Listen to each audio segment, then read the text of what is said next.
Que el Señor les bendiga, hermanos. Espero que se encuentran todos bien. Y hoy vamos a ver un tema, o el tema de hoy es el temor de Dios. El temor de Dios. Y muchas veces podemos confundirnos de lo que significa el temor de Dios. ¿Acaso significa tener miedo de Dios?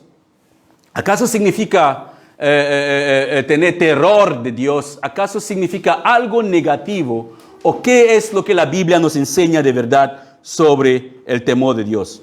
Así que la Biblia nos enseña que debemos tener temor de Dios. Eso es lo que la Biblia nos enseña. Que todo creyente, toda persona, aunque sea creyente o no eres creyente, tristemente, la gente que no creen en Dios, es normal que no tengan temor de Dios, porque no conocen de la existencia de Dios, no aceptan de su existencia. Pero ¿qué es lo que realmente o en realidad significa tener el temor de Dios? ¿Qué es tener el temor de Dios? ¿Acaso es tener miedo, como les he preguntado antes? ¿O tener miedo de tal manera como la gente tiene miedo a la serpiente? ¿Acaso ese es el temor de Dios? ¿Es posible decidir no tener temor de Dios y seguir agradando a Dios y viviendo de la manera que Dios quiere? ¿Es posible que una persona puede vivir de la manera o quiere decir que quiere obedecer o quiere hacer cosas buenas, supuestamente haciendo cosas buenas, pero sin tener temor de Dios? ¿Es posible todo eso? ¿O acaso el temor de Dios es rebeldía? ¿O acaso no tener temor de Dios es rebeldía? Así que a la luz de la palabra vamos a ver exactamente lo que la palabra nos enseña. ¿Qué es el temor de Dios? ¿Y cuántos tipos de temor de Dios hay? Porque el temor de Dios no solamente es lo que nosotros siempre hemos sabido, porque estaba hablando con mi esposa la otra vez sobre eso después de leer, de estudiar algunos pasajes de la Biblia, y me di cuenta que no hay solamente un temor de Dios en sí. Porque la gente, según lo que iremos viendo, hay una corriente de temor de Dios, que es lo que más se conoce. Pero por favor, acompáñame a Proverbios capítulo 9. Vamos a leer el versículo 10 de Proverbios 9.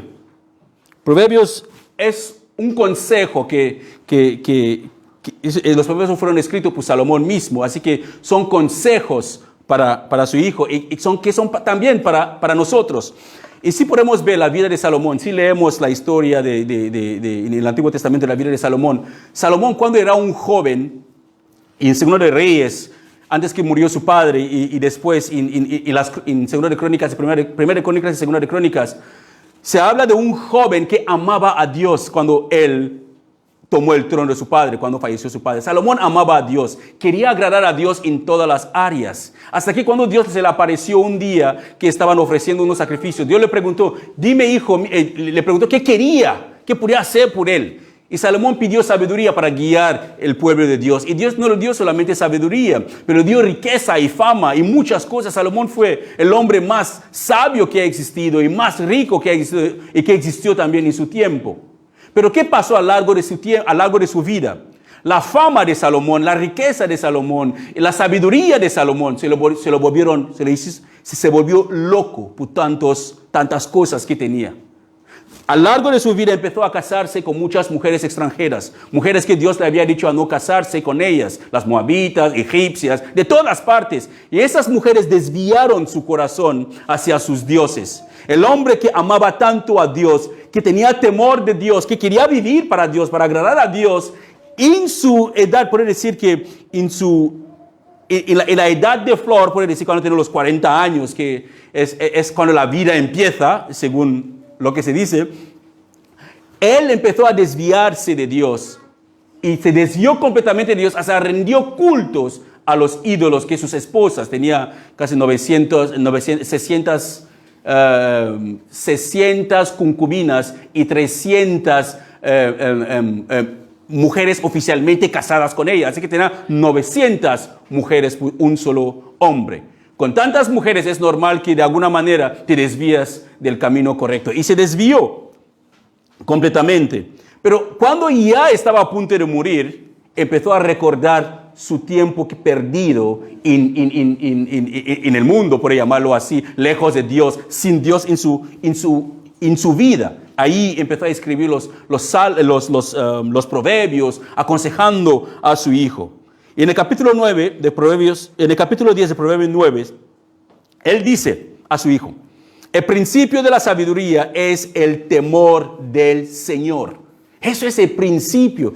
Así que ser una persona sabia no es porque sabes matemáticas o biología o química o sabes hablar 20 idiomas o eres una persona superdotado, puedes volar un avión o en menos, no. Pero es el principio de la sabiduría, es el temor del Señor. Y dice también que el conocimiento del santo es inteligencia. Así que la inteligencia no es saber fabricar cosas tú misma, es sabiendo quién es Dios. Una persona que sabe quién es Dios es una persona inteligente. Así que la sabiduría empieza con el temor de Dios. Así empieza la sabiduría. Así que una persona que se considera sabia debe primeramente tener el temor de Dios. Y la inteligencia no es saber muchas matemáticas, ni biología, ni química, sino el conocimiento del santo. Y es el santo que refiere Salomón aquí, es Dios mismo. Así que conociendo a Dios te hace inteligente. Así que no hace falta compararte con nadie. Es suficiente conocer a Dios. Pero no estoy diciendo a los niños que no hay que estudiar, que no tiene nada que ver una cosa con la otra. Pero conociendo a Dios, eso sí que es ser inteligente. Así que vamos a ver los dos puntos de vista del temor de Dios. No dos puntos de vista, pero las dos ramas o los dos caminos o las dos posibilidades de tener el temor de Dios según la palabra de Dios. Y ambos temores son necesarios para el ser humano, para cualquier cristiano. Ambos temores de Dios son muy necesarios en nuestras vidas. La primera vez que se ve el temor de Dios en sí es en el huerto de Edén. Cuando Dios, después de haber creado el mundo entero, hizo al hombre a su imagen y semejanza y le dio la libertad de vivir en obediencia. El hombre tenía la libertad de hacer lo que quería. Dios le había entregado el mundo. Y Dios le creó una esposa, una compañía, para que le ayudara en su labor que él tenía. A pesar de todas esas cosas, Dios le dijo al hombre, puso un árbol en el medio del huerto, que era el árbol del conocimiento de bien y de mal, y le dijo al hombre a no comer ese árbol. El hombre tenía que transmitir esta información a su mujer, porque la mujer no estaba ahí cuando Dios le ordenó. El Señor creó a Adán y le dio la información a Adán, y Adán tenía la responsabilidad de instruir correctamente a su esposa lo que su esposa no tenía que hacer. Eso también hace que los padres entiendan que tienen una responsabilidad grande en casa, que es instruir a su familia en la palabra del Señor. Así que por eso leer toda esa historia en Génesis capítulo 2 y capítulo 3, cuando Satanás se acerca, en Génesis 2 y 3 se acerca y engaña a la mujer y hace que la mujer peca contra Dios. Primeramente, ¿cómo Satanás pudo hacer que la mujer peca contra Dios? Cuestionó la autoridad de Dios, porque antes ellos voluntariamente obedecían a Dios, no tenían conocimiento de mal, no sabían conocimiento de nada que era malvado. Pero Satanás les hizo dudar la autoridad de Dios y ese temor de Dios para agradar a Dios. En ese caso era un temor para agradar a Dios. Ese temor que ellos tenían se le fue y querían ser igual que Dios. Así que cuando Satanás quiere hacernos pecar, ¿qué hace primeramente? Intenta de romper el temor de Dios en nuestras vidas.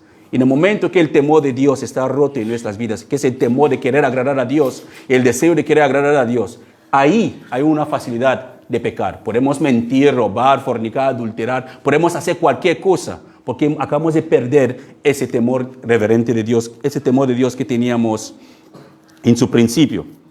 Así que quiero que recuerden una cosa, hermanos, que cada vez que pecamos, sea de palabra, de hecho, de pensamiento, téngalo bien claro, sea de palabra, de pensamiento, de hecho, es porque en ese momento que estamos pecando, hemos perdido el temor de Dios. Por eso que lo hacemos.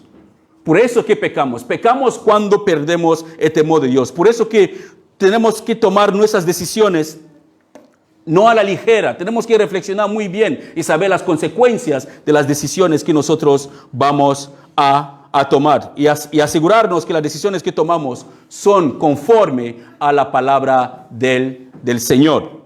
Así que vemos también que el temor de Dios en Génesis capítulo 22 tenemos el temor de Dios en Génesis capítulo 22. Cuando Dios puso a prueba la fe de Abraham. Dios le dijo a Abraham de entregar a su único hijo, de matar a Isaac. Abraham había sido prometido por el Señor que le dará un hijo en su vejez. Y Dios le pidió este mismo hijo que Dios le había dado a Abraham. Dios le pidió a Abraham que tiene que darme este hijo. Abraham quería agradar a Dios, tenía temor de Dios, tenía deseo de agradar a Dios. Entonces, ¿qué hizo Abraham? Tomó a su hijo, un camino de 3 días, se lo llevó a un monte para entregárselo, para matarle. Y escucha bien, hermanos, ese monte donde Abraham quería matar a su hijo, casi 400 años después, Dios mató a su propio hijo en ese mismo lugar. En ese mismo lugar donde Abraham quería matar a Isaac. Años después, Dios no perdonó la vida de su hijo. Él mató a su hijo por usted y por mí. Pero Dios perdonó la vida del hijo de Abraham en este lugar. Así que Dios le dijo a Abraham, vamos a leer Génesis capítulo 22, de versículo 12, que Dios le dijo a Abraham, cuando Abraham está a punto de apuñalar a su hijo, no pongas tu mano sobre el muchacho. Abraham estaba a punto, había tomado la decisión de obedecer a Dios. Pero justo en el momento que él estaba a punto de apuñalarle, dijo, no pongas tu mano sobre el muchacho, dijo el ángel. No le hagas ningún daño porque ahora sé que de verdad temes a Dios. Aquí no es un temor de tener miedo de Dios, era un querer hacer la voluntad del Señor. Abraham quería hacer la voluntad del Señor. Por eso que Dios le dijo, ahora sé de verdad, Abraham, que me temes. Ese es el primer tipo de temor a Dios, querer agradar a Dios. No me has negado ni siquiera tu hijo, tu único hijo.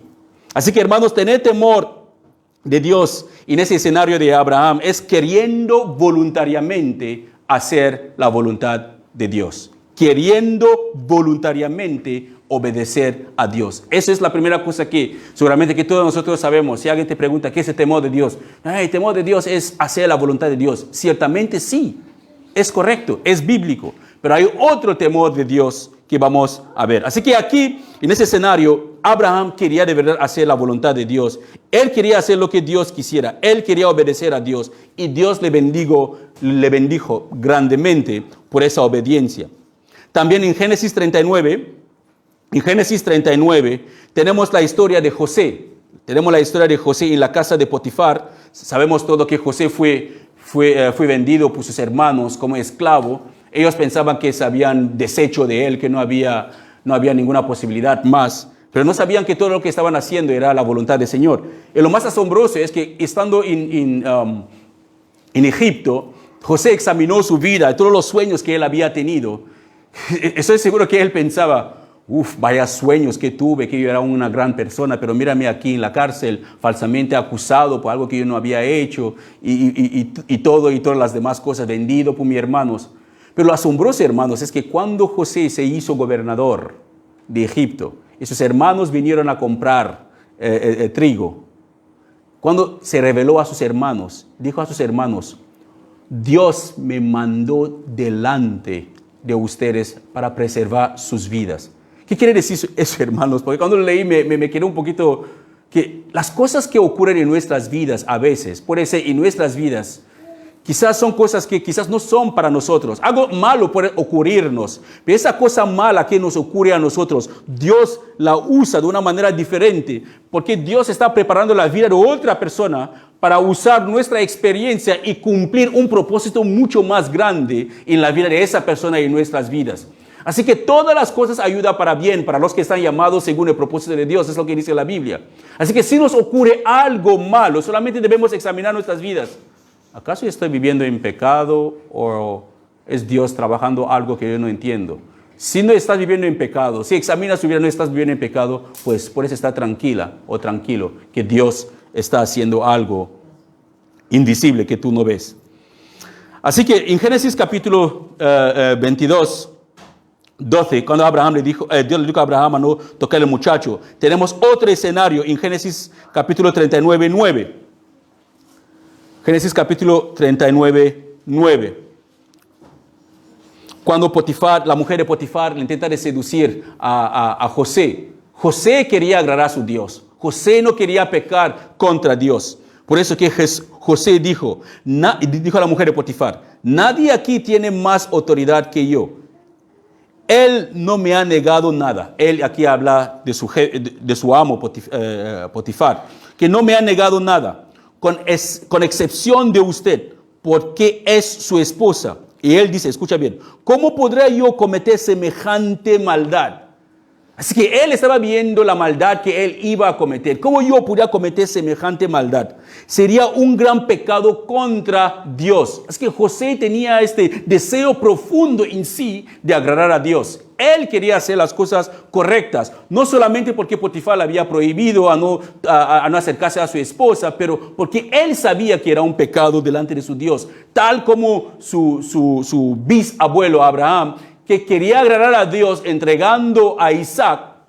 José también quería agradar a Dios sin pecar, sin caer en fornicación con la esposa de su amo. Así que podemos ver dos tipos de temor de Dios extendiéndose también todo el Antiguo Testamento hasta en el Nuevo Testamento, hasta en la misma vida del Señor Jesús. Cuando Él estaba en el huerto de Getsemaní, antes de ser entregado, Él oró, Padre, si es posible, pasa esta copa de mí. Pero después dijo, que no se haga mi voluntad, sino la tuya. El deseo de hacer la voluntad de Dios. Ese es el temor de Dios principal que debe haber en la vida de un creyente. El creyente debe tener el deseo profundo, el temor de Dios para cumplir el propósito, para cumplir la voluntad de Dios en su vida. Es lo que cada creyente o cada uno que dice que cree en el Señor debe tener. Ese temor de Dios de querer hacer la voluntad de Dios. Los discípulos del Señor Jesús también, ellos mismos, Pablo dijo que para él vivir era Cristo y morir era ganancia. Él tenía el temor de Dios, quería agradar a Dios en todas las cosas. Pedro no quería que lo crucificaran de la misma manera que crucificaron a su amo, porque no se sentía digno de morir con él, como él. Y muchos otros discípulos no renunciaron, ninguno renunció a Cristo y tomaron la decisión de morir por él. Y todo eso porque querían hacer la voluntad de Dios, tenían el temor de Dios. Así que ellos tenían el temor de Dios y vivieron sus vidas para agradar a Dios en todo lo que ellos hacían hasta la muerte. Pero hay otro temor de Dios que la Biblia nos menciona. Y ese otro temor de Dios podemos verlo primeramente en Éxodo, o en el mismo Génesis, antes de llegar a Éxodo, en el mismo Génesis, cuando Adán y Eva pecaron. Adán y Eva cuando pecaron y escucharon a Dios acercándose. Ahí estaba preguntando a los niños que qué hubiera ocurrido si Adán, en vez de esconderse con Eva, se puso delante para decir, Señor, perdóname, es que comimos el fruto que nos prohibiste. Y sabemos que Dios es grande y misericordia, lento para la ira. Quizás la historia de la humanidad hubiera sido diferente. Pero Adán no confesó su pecado, culpó, dice, no, es la mujer que tú me diste, es ella que me hizo pecar. Así que no tomó la responsabilidad que él tenía que tomar. Pero tenía miedo, tenía otro tipo de temor. Por eso que se escondieron. El temor de lo que Dios puede hacerle hizo que Adán se escondiera. Eso es otro temor de Dios que podemos examinar en la Biblia. Adán sabía muy bien qué puede pasar si su padre, su creador, se enojara con él de la manera que él tenía en su mente. Él sabía exactamente lo que podía haber sido la consecuencia. Así que tenemos uno ahí. También en Génesis capítulo 20, cuando los hijos de Israel salieron de Egipto y llegaron al monte Sinaí. En el monte Sinaí Dios le dijo a Moisés, prepara al pueblo porque yo voy a descender, voy a hablar con el pueblo, me voy a revelar al pueblo. Quiero que el pueblo me ve y me conozcan. Así que pero en Génesis 20, 18 a 20, escucha bien eso, hermanos. En Génesis 20, 18 a 20, ahí cuenta que en el monte Sinaí, en sí, Éxodo, no Génesis, es un error. Éxodo capítulo 20, 18 a 20. Éxodo capítulo 20, de 18 a 20. Cuenta que en el monte Sinaí, estaba totalmente cubierto de humo. El día que Dios tomó la decisión que iba a venir. El monte Sinaí estaba totalmente cubierto de humo porque el Señor había descendido sobre él como fuego, en forma de fuego. Dice que nubes de humo subían el cielo de tal manera que parecía que era como un horno de ladrillos, y todo el monte sacudía con violencia. Imagínate un escenario así, hermanos. Un escenario que Dios desciende, toda la montaña, todo el monte Sinaí está lleno de humo y de fuego. Y hay terremotos al mismo tiempo. Y al mismo tiempo está sonando unos cuernos de carnero. Hablando de cuernos de carnero, hermanos. ¿Cómo se representa al Señor Jesús como el Cordero de Dios en los libros cristianos y todas esas cosas? Es como una oveja inofensiva, ¿no? Así se representa, que sí, una oveja inofensiva que va así tranquilitos. Eso es muy antibíblico. Porque la Biblia dice que el cordero que se tiene que ofrecer tiene que ser un macho cabrío de 1 año. ¿Sabes cómo son los corderos de 1 año? Sus cuernos son impresionantes. Son así de grande. Y no es no es una cosa inofensiva, no. Que cuando tú lo ves, impone.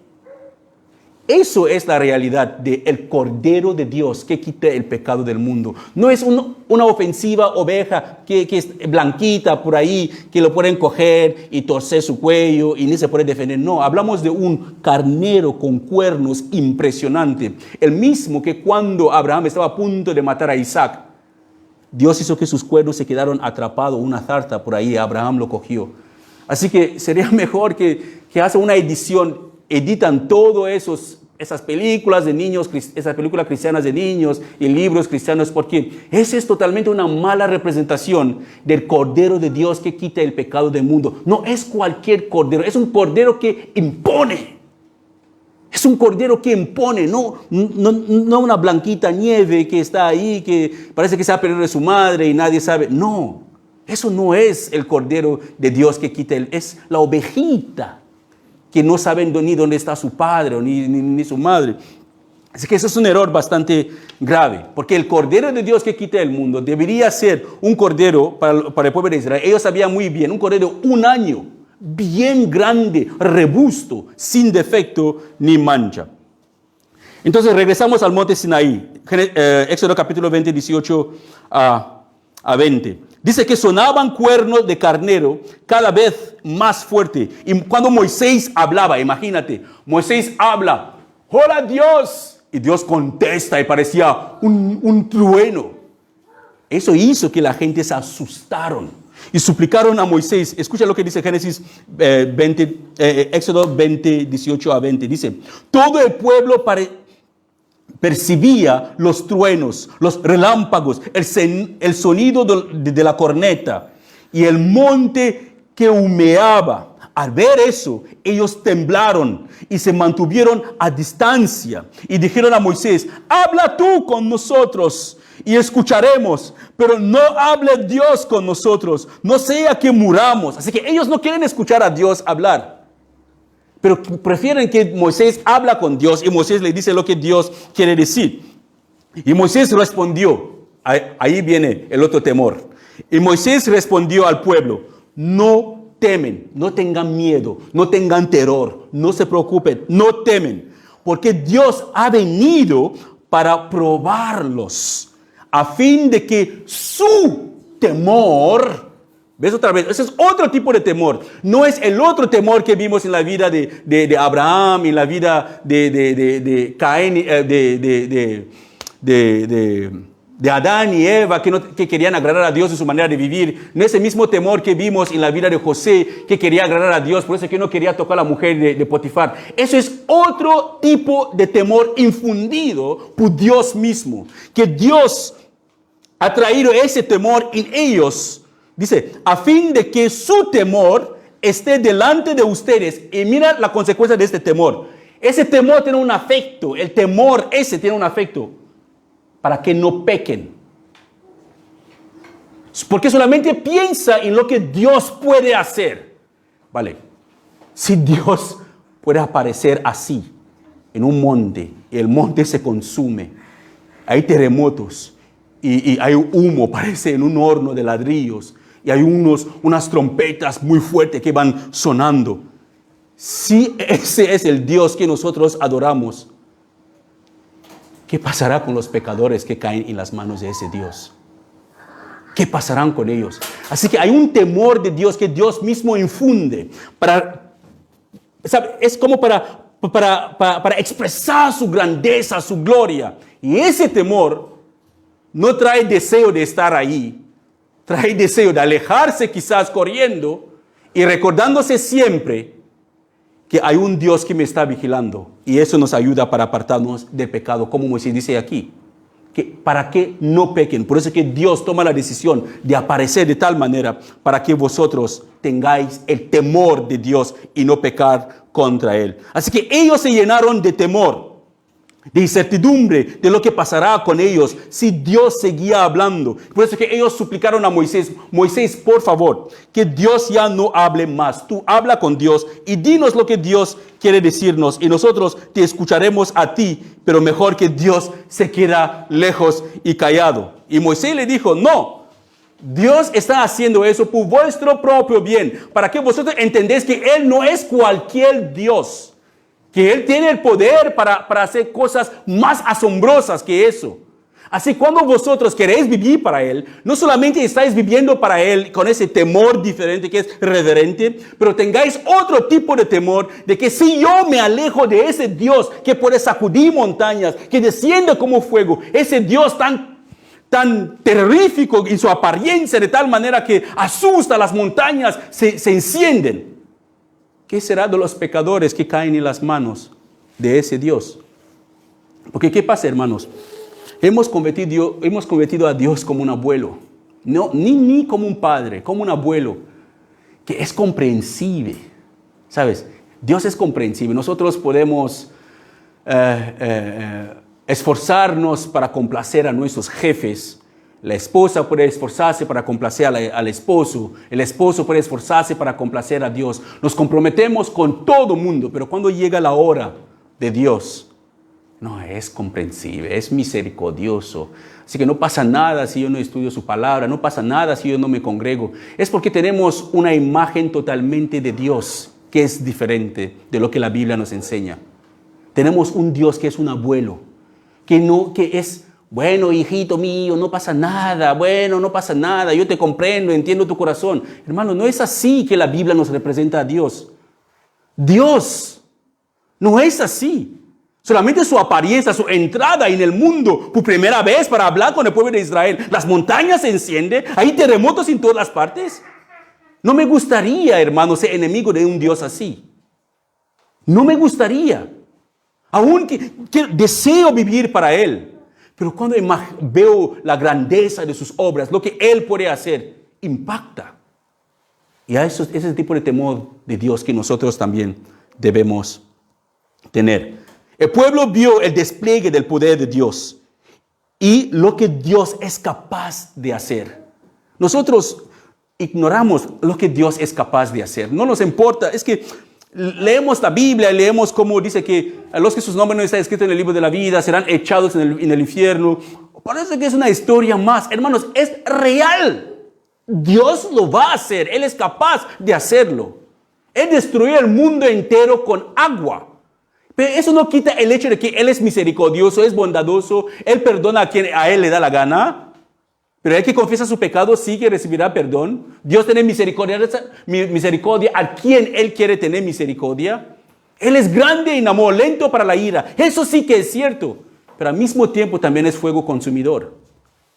O sea, cuando queremos vivir para Él, es importante también entender lo que Él puede hacer cuando la gente se apartan de Él. Así que se quedaron aterrorizados los hijos de Israel. Ojalá nosotros, hermanos, ojalá tuviéramos el mismo temor de Dios como ellos. Quedarnos aterrorizados. No mentiremos, ni robaremos, ni fornicaremos, ni adulteraremos. Es que no habrá nada de esos tipos de pecados. Porque sabemos que Dios es un abuelo, es comprensible. Podemos decirle que, el Padre te entiende, es que yo estaba en apuros y estaba así, por eso que hice eso. Ese es un Dios totalmente diferente, no es el Dios de la Biblia. También mira lo que dicen aquí en Nahum capítulo 1, versículo 6, seguramente que sí les pido a abrir la Biblia, a buscar Nahum ahora. Podemos esperar como media hora para que encuentran dónde está el libro. Pero apúntalo, en Nahum capítulo 1, versículos 5 a 6, dice el Señor, eso es lo que Dios mismo, eso es lo que dice la palabra. Mira, el profeta Nahum dice, hermanos, ese es el Dios que nosotros adoramos. Escucha lo que dice el profeta Nahum. Ante la presencia de Dios, las montañas se estremecen y las colinas se derriten. ¿Te gustaría tener a un Dios así como enemigo? No, que las montañas se estremecen y las colinas se derriten. La tierra tiembla y sus habitantes son destruidos. ¿Quién podrá quedar en pie ante su ira feroz? ¿Quién podrá? ¿Quién podrá sobrevivir ante su furia abrasador? Su furor arde como el fuego y ante él las montañas se desmenuzan. Eso es el mismo Dios que tiene misericordia, que es bondadoso, que es lento para la ira y es grande misericordia, es compasivo. Es el mismo Dios que de tal manera amó al mundo, que entregó a su Hijo unigénito. Es el mismo. Pero mejor no caer como su enemigo. Es lo que la palabra nos enseña también. Que su presencia impone. Si pudiéramos tener esos dos temores, temor de querer agradar a Dios, vivir para Él, el temor de saber lo que Dios es capaz de hacer con un pecador. Miren, hermanos, en el Nuevo Testamento, en Hechos capítulo 5, escucha bien, en Hechos capítulo 5 tenemos una pareja que murió también. Una pareja en Hechos capítulo 5. Ellos murieron el mismo día, el hombre y su mujer murieron el mismo día. La Biblia no nos dice si tenían hijos, pero dice que ellos dos murieron el mismo día porque intentaron engañar al Espíritu Santo. Estaban buscando fama entre los creyentes, querían hacerse ver. Y si sabe la historia de Ananías y Zafira. Y mira lo que dicen en Hechos capítulo 5, después de lo que pasó con Ananías y Zafira, cuando toda la iglesia escuchó lo que había pasado, que un hombre hizo, imagínate hermanos, que viene aquí, estamos aquí día de la reunión, entra unos hermanos y ahí bailando súper contento con una bolsa llena de dinero y viene y dice, aquí está la casa que tenía en Pedraves que le he vendido y he traído todo el dinero aquí, pero que quizás tiene solamente la mitad. Es lo que ocurrió ahí. Él tenía el derecho de haber dado la mitad, era su dinero, era su terreno que había vendido. Pero tenía un orgullo, buscaba una fama, porque había visto a Bernabé también vender su terreno y dar todo el dinero. Él también y su mujer querían ser famosos. Así que vendieron todo. ¿Y qué pasó? Y ahí se quedaron y entregaron la mitad del dinero. Entonces, ¿qué pasó con la mitad del dinero entregado? Pablo le preguntó, ¿estás engañando al Espíritu Santo? Y cayeron, Pedro le preguntó, ¿estás engañando? ¿Por qué se ha intentado engañar al Espíritu Santo? Cayó muerto el hombre, después vino su mujer intentó engañar también a los apóstoles y cayó muerto. Pero mira lo que pasó cuando la iglesia escuchó lo que había pasado. Dice, gran temor apoderó toda la iglesia y de todos los que oyeron lo que había sucedido. No es un temor de querer agradar a Dios, es un temor de lo que Dios puede hacer cuando se enoja. Un temor de lo que Dios puede hacer cuando nosotros intencionalmente tomamos la decisión de intentar de engañarle o de vivir en pecado. Ese tipo de temor que la iglesia tuvo. Así que fue un temor de reverencia, un temor. Se dieron cuenta de que ser creyente, que no era algo como hoy en día se pinta. Que puedes ser creyente, no pasa nada, solamente venga adelante, diga esta oración y ya está, bienvenido a la familia de Dios, eres hijo de Dios, ahora has nacido de nuevo y puedes vivir como tú vivías antes, puedes regresar con el hombre que no es tu marido o con la mujer que no es tu esposa. Dios es inclusivo, acepta a todo el mundo. Eso no es lo que la Biblia nos enseña. Y la iglesia de ahí lo entendió bastante bien, que aunque ellos eran creyentes, no debería bromear con Dios o jugar con Él. Así que Dios tomaba muy en serio el pecado y por eso que no solamente Dios tomaba muy en serio, Dios lo demostró ahí delante de ellos. Así que Dios no es un hombre, hermanos. Dios no es un hombre para que nosotros pensamos que podemos engañarle y hacer las cosas como nosotros queremos. Él no es un hombre. Él es el creador del universo. Él es el todopoderoso. Él no es un hombre, no es cualquier persona. Así que el Señor le dice también en Lucas, mira lo que dice el Señor en Lucas capítulo 14, versículo 4 a 5. Es Jesús mismo quien nos da esta advertencia, hermanos. Mira bien, el Señor Jesús nos da esta advertencia a todos, no solamente a los que estaban ahí. Dice, queridos amigos, no teman a los que quieren matarles el cuerpo. Les pregunto, ¿qué tipo de temor está hablando aquí? ¿Es el temor de... A ver, esto. No teman. ¿Qué tipo de temor está hablando aquí? ¿Acaso es el temor de querer agradar a los hombres? Ese temor es el temor de miedo, de qué pueden hacer. Así que dice, no teman a los que pueden matarles. Así que no tengan miedo a los que pueden matarles, no. Y sigue diciendo, los que pueden matar el cuerpo. Después de eso, no pueden hacerles nada más. Así que no tengáis miedo a las personas que solamente pueden matar su cuerpo y después de matar su cuerpo no pueden hacerle nada más. Y dice, les diré a quién temer. Hermanos, escucha bien. Yo les voy a decir a quién debemos todos temer. Dice, temen a Dios. Pone bien claro, temen a Dios. ¿Quién tiene el poder de quitarles la vida y luego arrojarles al infierno? Es a ese Dios que tenemos que temer. Esa persona que tiene el poder, no solamente de quitar la vida de una persona. Escucha bien. La gente a veces dice que no morimos cuando tenemos que morir. No, es que hay momentos que Dios toma la decisión de quitar la vida de una persona. Hay historias en la Biblia así. Personas tan malvadas que el Señor prefiere que mejor que sean puestas fuera. Fuera. Porque ya no sirve ni para ellos, ni para mí, ni para el mundo. Así que dice que a esa persona, dice que a Dios, el que tiene el poder de quitar la vida, no solamente tiene el poder de quitarles la vida, tiene el poder también de luego arrojarles al infierno. Arrojarles al infierno. A ese hay que temer. Porque claro, es a quien ustedes tienen que temer. Aquella persona que tiene el poder no solamente de quitarle la vida, pero tiene el poder de cogerles y echarle al infierno. Ese temor que Jesús está hablando aquí no es el temor de querer agradar a Dios. Es el temor de tener un respeto, pero mucho más, puedo llamarlo como terror, miedo. Miedo de lo que Él puede hacer si nosotros caemos en sus manos o si un pecador cae en sus manos. Así que, hermanos, Dios puede quitar la vida y luego tirar a una persona al infierno. Él sí que puede hacerlo. Él es misericordioso, bondadoso. Él es grande y misericordioso, lento para la ira. Sí que lo es. Pero Él sí que puede hacerlo. Puede coger a una persona, quitarle la vida y después coger a la persona y echarle en el infierno. Cuando no te sirves a ti, ni para Él, ni para el mundo. Una persona totalmente desechada, que no quiere a Dios, solamente quiere vivir en sus pecados, y encima está llevando a otras personas a pecar. Así que no te sirves a ti, ni sirves a Dios, ni sirves para el mundo. Quizás la persona puede servir como leña para el infierno. Así que es lo que Dios hace con personas así. Así que el temor de Dios nos lleva a vivir una vida que le agrada. ¿Por qué? Porque le amamos.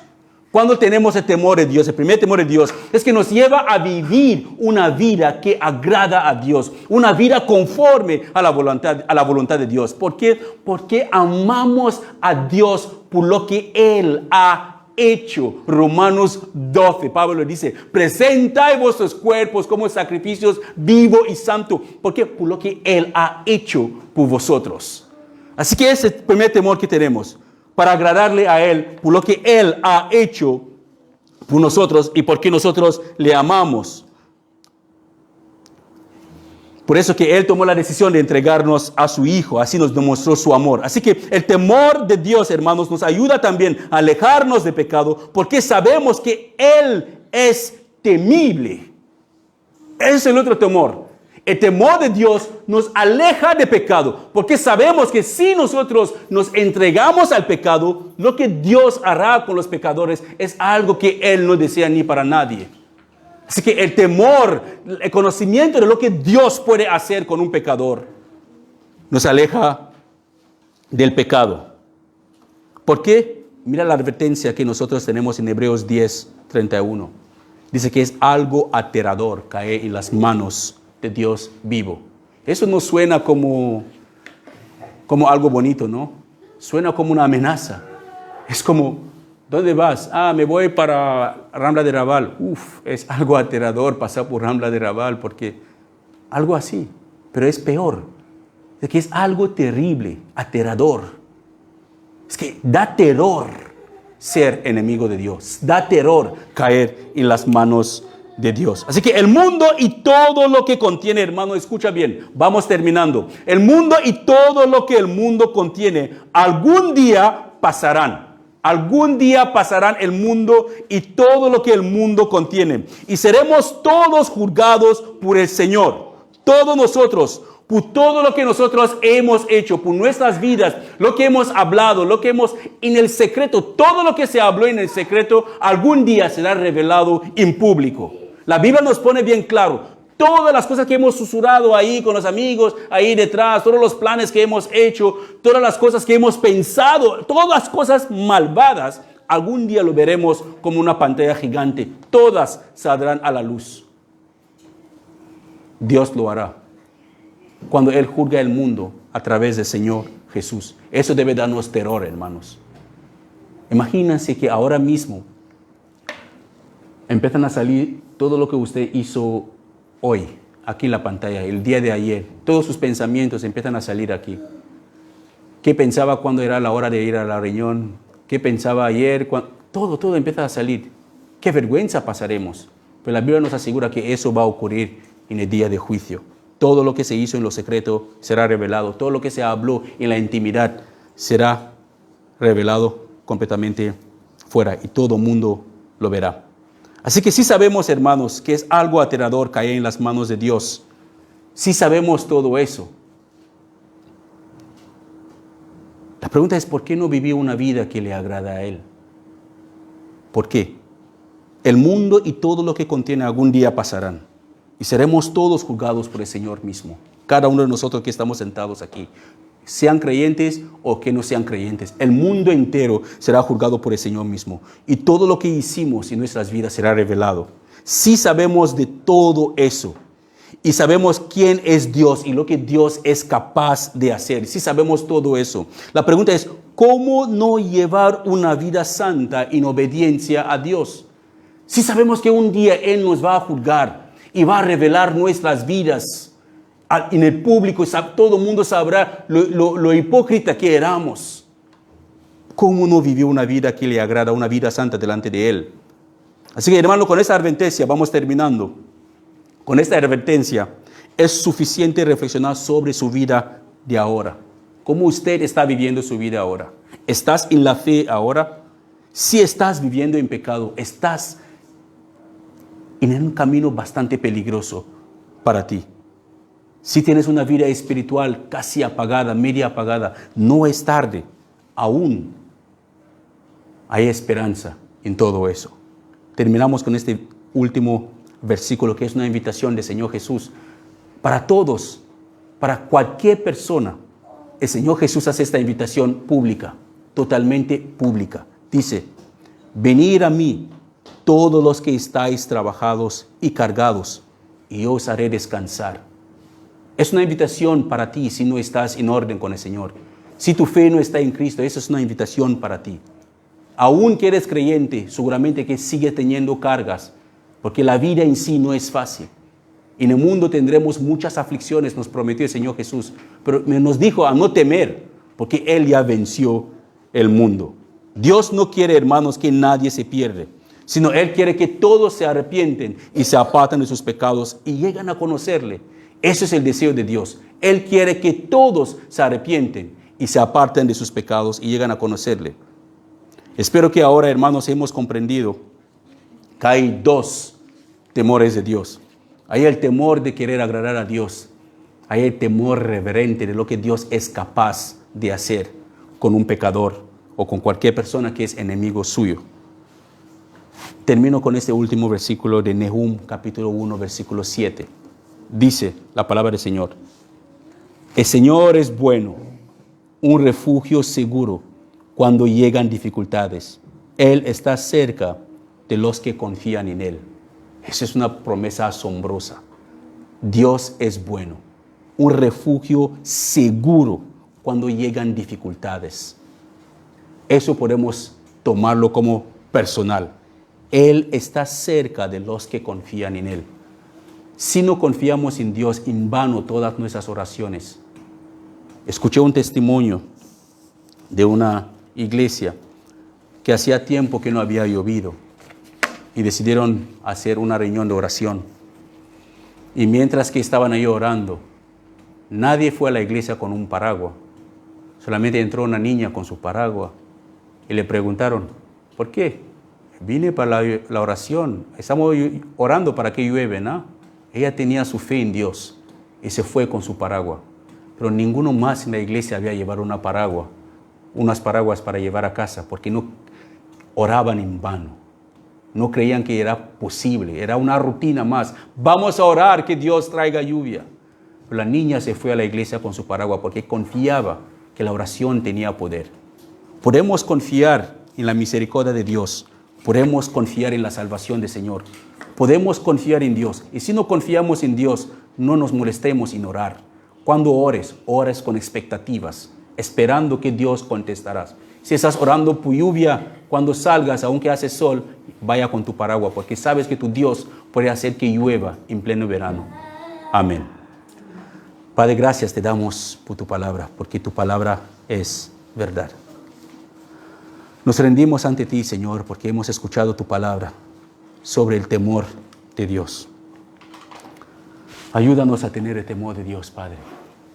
Ayúdanos a temerte por lo que tú has hecho por nosotros, para que podamos vivir confiando en ti. Y ayúdanos a temerte también por lo que tú eres capaz de hacer con aquellas personas que toman la decisión de alejarse de ti.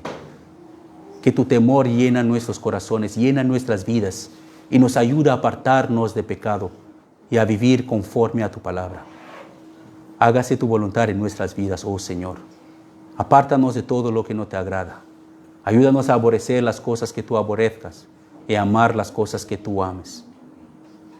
Ayúdanos, Señor. Acrecienta nuestra fe para que no nos brote ningún corazón incrédulo para apartarnos de ti. Gracias por todo. En el nombre de Jesús. Amén.